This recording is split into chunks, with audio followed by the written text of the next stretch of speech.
नमस्कार, मैं हूं आपके साथ प्रदीप आजाद। करीब 12-13 लाख की आबादी वाला यूपी का लखीमपुर खीरी आज पूरे हिंदुस्तान में चर्चाओं में है। अब यूं तो यहां पूरे घटनाक्रम को देश जानता है, लेकिन इस बार यहां जो घटनाक्रम हुआ उसमें आरोपियों पर शिकंजा और उसका राजफाश करने की मांग को लेकर देश की कांग्रेस ने जिस तरह से मोर्चा खोल दिया है केंद्र और राज्य की योगी सरकार के खिलाफ, दरअसल वो इससे भी ज्यादा चर्चाओं में है।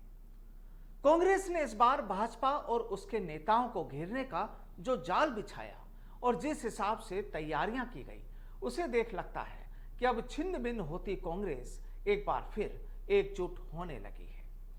दरअसल पिछले 2 दिनों से जो तस्वीरें देखने को मिल रही है उसके कई मायने देखे जा सकते हैं।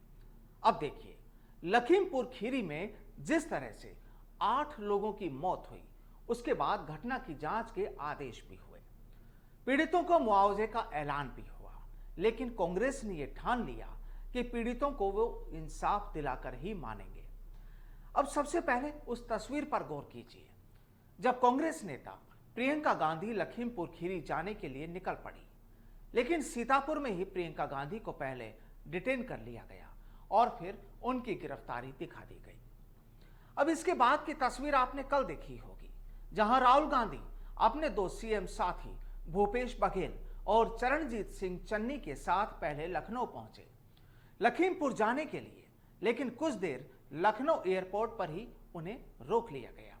काफी जद्दोजहद भी हुई, तो फिर सरकार ने भी उन्हें लखीमपुर खीरी जाने की इजाजत दे दी, सरकार ने उन्हें परमिशन दे दी। इधर प्रियंका को रिहा कर दिया गया, तो फिर प्रियंका भी राहुल गांधी के साथ ही पीड़ितों तक पहुंची और उन्हें गले लगाकर ढांढस बंधाया। अब इस प्लानिंग की एक और तस्वीर, जिसकी शुरुआत हुई राजस्थान से। दरअसल बुधवार को राजस्थान के डिप्टी सीएम सचिन पायलट का दोपहर में टोंक दौरा था, लेकिन अचानक उन्होंने भी अपना ये दौरा कैंसिल कर दिया और फिर इनकी सियासी गाड़ी भी निकल पड़ी लखीमपुर खीरी के लिए।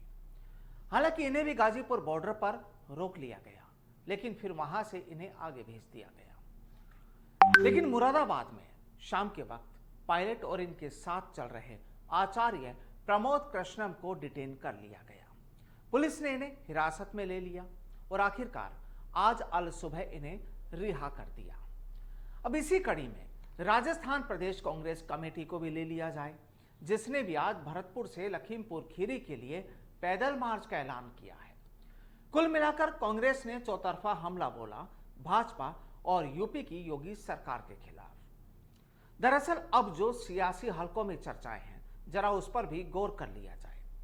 सबसे पहले बात सचिन पायलट की। जाहिर है राजस्थान में पिछले कुछ वक्त से सीएम गहलोत और पायलट के बीच शीत युद्ध जैसे हालात हैं, लेकिन पायलट की लखीमपुर यात्रा और इससे पहले भी ये साफ हो चुका है कि चाहे आज पायलट और इनके समर्थक अपनी सियासी लड़ाई से जूझ रहे हों, लेकिन इतना जरूर है कि कांग्रेस आलाकमान से अंदरूनी तौर पर इनकी जो नजदीकियां हैं उसे भी अलहदा नहीं किया जा सकता।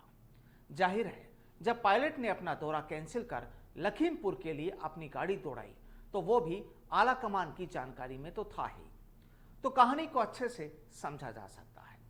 अब इधर दूसरे जो नेता हैं, फिर चाहे बात सीएम बघेल साहब की कर ली जाए या फिर पंजाब के सीएम चन्नी साहब की, उन्होंने भी इस मौके को गंवाना ठीक नहीं समझा और राहुल गांधी और प्रियंका गांधी की लखीमपुर यात्रा के जरिए उन्होंने कांग्रेस के दूसरे नेताओं को यह संदेशा दे दिया कि आलाकमान उनसे दूर नहीं है, या फिर दूसरे शब्दों में कहा जाए कि वो आलाकमान के करीबी हैं। और हाँ, एक बात और वो ये कि जिस तरह पिछले कुछ वक्त में कांग्रेस के कई दूसरे नेता जो बयानों में बयान वीर बने हुए थे, कांग्रेस की मजबूती की बात करते रहे हैं और इन 2-3 दिनों में कहां चले गए किसी को पता नहीं।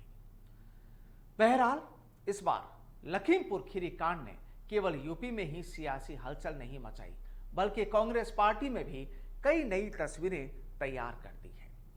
जाहिर है अभी पोस्टर लगे हैं, फिर ट्रेलर आएगा और फिर रिलीज होगी कांग्रेस की ये नई सियासी पिक्चर। नमस्कार।